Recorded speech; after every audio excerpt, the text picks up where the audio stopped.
Yohana igice cyaho cya 14 umurongo waho wa gatandatu uvuga ngo Yesu arababwira ati ni nge nzira n'ukuri n'ubugingo, mukureho ibyamurwanyaga, mukureho ibyamuhangaraga, ibyamutsikamiraga ibitsikamire nk'Imana, kandi imigisha n'amahirwe ikomeza iganze ku buzima bwe. Ari ababyeyi bakiri neza y'Imana, ari abapapa bakiri neza y'Imana.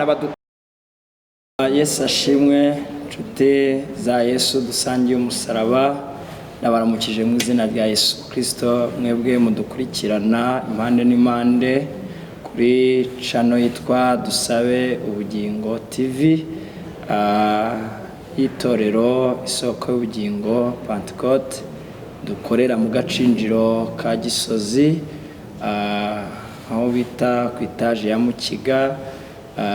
Murimo kuvugana na Reverend Pasteur Simon Jean de Dieu, umushumba w'iryo torero.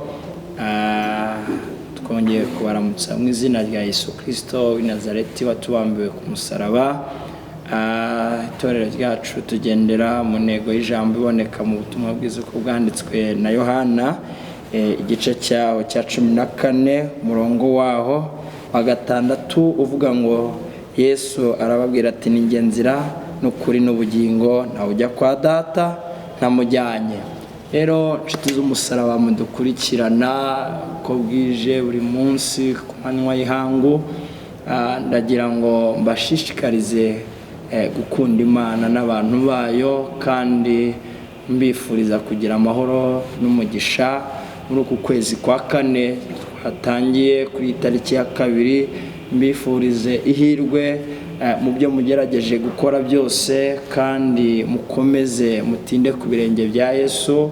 Nta muntu watindanye na Yesu gikorwa n'isoni, nubwo abantu bamubona asuzuguritse ari insuzugurwa, ariko Imana atindanye nayo iramusubiza, iramurengera. Rero ndagira ngo nongere mbasubizemo ibyiringiro ko hariho kongera kugira amahirwe. Naho ubona wacitse intege, hari ibyagukomerekeje, hari ibyaguciye intege, Yesu aracyagufitiye urukundo. Aho abantu bagutaye Yesu ajya dutaragura.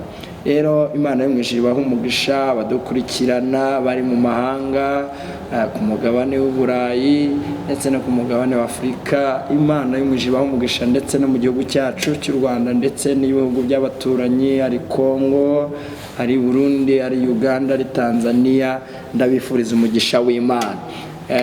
Rero ndabashishikariza kongera gukunda ibihe byiza byo gusenga, kuko gusenga ni inkingi ya mwamba, ni inkingi igarura ibyiringiro mu bantu, ni inkingi igarura ibyishimo aho umuntu yabitaye. Uko umuntu usenga by'ukuri ari mu mwanya mwiza Imana imushakamo, nawe aho akeneye Imana arayibona kuri tere y'ibyo yifuza.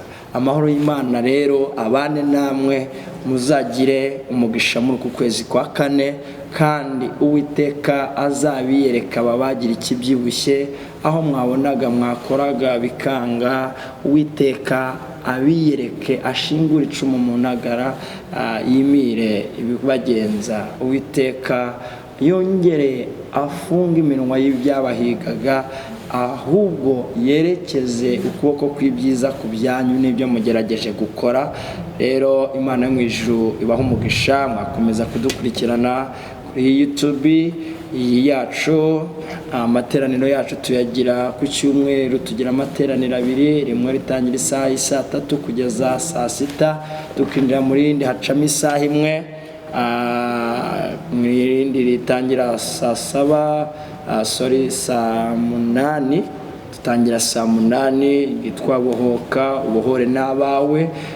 Twinjira mu bihe byiza byo gusenga, dusengera n'abarwayi, ndetse dusengera n'ibyifuzo bitandukanye mu mibyizi. Ushaka gusengana natwe, dusenga kuwa 2 guhera isaha 4 kugeza isaha 11 za nimugoroba, no kuwa 5 guhera isaha 4 kugeza isaha 11 z'umugoroba.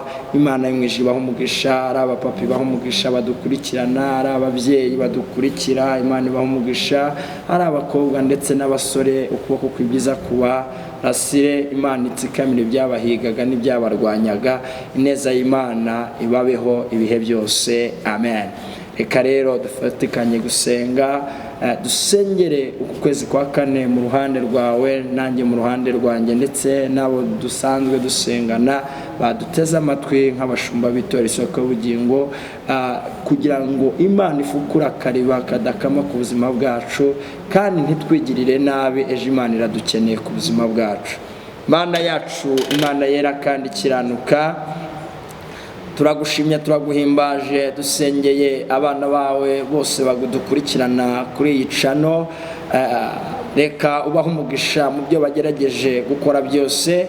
Bibiliya bivuga neza mu Gutegeka kwa 2:28 haravuga ngo nitugira umwete wo kumvira Uwiteka Imana yacu no kwitondera amategeko yose idutegeka uyu munsi, tuzagira umugisha mu bintu byose tuzagerageza gukora.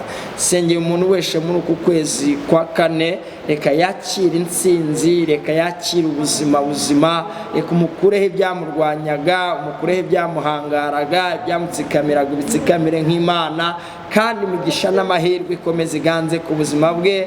Ari ababyeyi bakira neza y'Imana, ari abapapa bakira neza y'Imana badukurikirana, ari abakobwa bakira neza y'Imana muri uku kwezi kwa kane, ari abasore nabo tubasabiye uwo mugisha mu izina rya Yesu, ndetse ari n'igihugu ndetse n'abatuye iki gihugu cyacu cy'u Rwanda gikomeze gihirwe n'umugisha wawe.